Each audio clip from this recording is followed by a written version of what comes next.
Magandang umaga, ngayon po ay araw ng Lunes, July 14, 2025.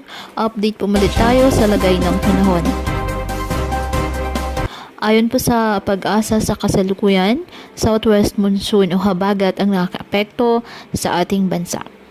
Isang bagyo naman po ang minamonitor sa labas ng ating Philippine Area of Responsibility, ang tropical storm may international name na NAR. Taglay ng bagyo ang lakas ng hangin na aabot sa 65 km per hour, malapit sa sentro at pagbugsong aabot sa 80 km per hour. Sa ngayon po wala itong direktang epekto sa lagay ng ating panahon. Kumikilos ito east-northeastward sa bilis po ng 15 km per hour.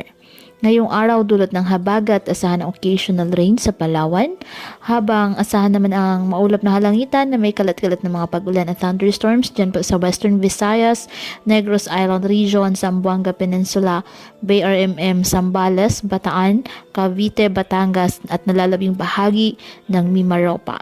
Dulot pa rin po yan ng habagat.